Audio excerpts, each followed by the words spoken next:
નમસ્કાર મિત્રો સ્વાગત છે તમારું અમારી યુટ્યુબ ચેનલમાં। મિત્રો આજની વિડીયોમાં વાત થશે આજે તારીખ 22 માર્ચથી લઈને 5 એપ્રિલ સુધી ગુજરાતમાં કેવું રહેશે હવામાન, શું છે વરસાદની પરિસ્થિતિ, આવનારા દિવસોમાં ગરમીનું પ્રમાણ કેટલું રહેશે, શું પવનનું પ્રમાણમાં ઘટાડો થશે, વેસ્ટર્ન ડિસ્ટર્બન્સ કેટલી હદે સક્રિય થશે, અત્યારે કયા વિસ્તારમાં વરસાદની આગાહી છે, સાથે સાથે શું ઠંડક હજુ પણ આપણને જોવા મળશે, તમામ પ્રકારની માહિતી આ એક વિડીયોમાં તમને આપી દઈશું। મિત્રો શરૂઆત કરીએ તો તારીખ પ્રમાણે આજે તારીખ થઈ ગઈ છે 22 માર્ચ 2025। ત્યારે આજે ઉત્તર ભારતના ઉત્તરી પટ્ટામાં જે વેસ્ટર્ન ડિસ્ટર્બન્સ સર્જાયું હતું તે હિમાલયની ગિરિમાળાઓ ઉપરાંત પૂર્વ ભારતને અસર કરી રહ્યું છે, જેના ભાગરૂપે થઈને આગામી કહી શકાય કે 5 થી 7 દિવસ હજુ પણ પૂર્વ ભારત, ઉત્તર ભારતનો પૂર્વ તરફના વિસ્તાર અને દક્ષિણ ભારતના પૂર્વ તરફના વિસ્તારમાં હજુ પણ જોરદાર વરસાદની શક્યતા છે।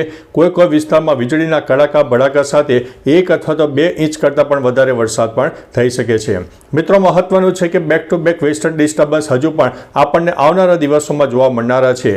અત્યારે જે વેસ્ટર્ન ડિસ્ટર્બન્સ હતું તે આગળ ચાલ્યું ગયું છે, પરંતુ તારીખ 25 થી લઈને 27 માર્ચની આસપાસ ફરીથી એક મજબૂત વેસ્ટર્ન ડિસ્ટર્બન્સ સક્રિય થશે, જે જોરદાર બરફવર્ષા અને વરસાદ આપશે અને તેના 24 કલાક બાદ સામાન્ય શીતલહેર ગુજરાત, રાજસ્થાનને જોવા મળશે અને જે મહત્તમ તાપમાન આપણું વધવાનું છે તેમાં નોંધપાત્ર ઘટાડો પણ થવાનો છે। હવે મિત્રો અન્ય સિસ્ટમની વાત કરીએ તો પાકિસ્તાન તરફ એક સાયક્લોનિક સિસ્ટમ સર્જાઈ છે। ઉત્તર ભારતના ઉત્તરી પટ્ટામાં વેસ્ટર્ન ડિસ્ટર્બન્સ હતું એ ચાલ્યું ગયું છે, પરંતુ આગામી 3 દિવસમાં ફરીથી એક વેસ્ટર્ન ડિસ્ટર્બન્સ સક્રિય થવાનું છે। બીજી તરફ બંગાળની ખાડીમાં એક એન્ટી સાયક્લોનિક સિસ્ટમ સર્જાઈ છે। બંગાળની ખાડીનો જે ભેજ છે એ પણ દક્ષિણ પૂર્વ ભારતના અનેક વિસ્તારોને મળી રહ્યો છે, એટલે કે એક તરફ વેસ્ટર્ન ડિસ્ટર્બન્સની અસર અને બીજી તરફ બંગાળની ખાડીનો ભેજ અને પવનો પણ તેને મળી રહ્યા છે। સંયુક્ત સિસ્ટમોના ભાગરૂપે થઈને લો ક્લાઉડ ફોર્મેશન પણ વધારે મજબૂત બનતું જણાય છે, જેની અસરના ભાગરૂપે થઈને પૂર્વ ભારતના અનેક ભાગોમાં 1 અથવા તો 2 ઇંચ કરતાં વધારે વરસાદ પણ થઈ શકે છે। હવે મિત્રો ગુજરાતની વાત કરીએ તો ગુજરાતમાં પવનનું પ્રમાણ ગત જે 48 કલાકમાં વધુ હતું તેની સરખામણીમાં સામાન્ય ઓછું થઈ શકે છે, જેમાં એવરેજ પવનના પ્રમાણની વાત કરીએ તો 5 થી લઈને 15 કિલોમીટર પ્રતિ કલાકની ઝડપે પવન ફૂંકાય। કચ્છ, સૌરાષ્ટ્ર અને દક્ષિણ ગુજરાતના અનેક ભાગોમાં સામાન્ય પવનનું પ્રમાણ વધારે રહેશે, જેમાં 25 થી લઈને 30 કિલોમીટર પ્રતિ કલાકની ઝડપે પવન પણ ફૂંકાઈ શકે તેવી શક્યતા છે। મિત્રો મહત્વનું છે કે અત્યારે જ્યારે ઉત્તર ભારતમાંથી જે બર્ફીલી હવાઓ એટલે કે સામાન્ય ઠંડકવાળી હવાઓ મળી રહી છે, જેના ભાગરૂપે થઈને ગુજરાતમાં નોંધપાત્ર ગરમીમાં આપણને રાહત પણ મળી રહી છે। આગામી 24 કલાકમાં હવે ગરમી થોડી વધશે, જેમાં મહત્તમ તાપમાન 35 થી લઈને 40-41 ડિગ્રી સુધી જાય, પરંતુ 3 દિવસ બાદ ફરીથી ગરમીમાં નોંધપાત્ર ઘટાડો થાય તેવી સંભાવના દેખાઈ રહી છે।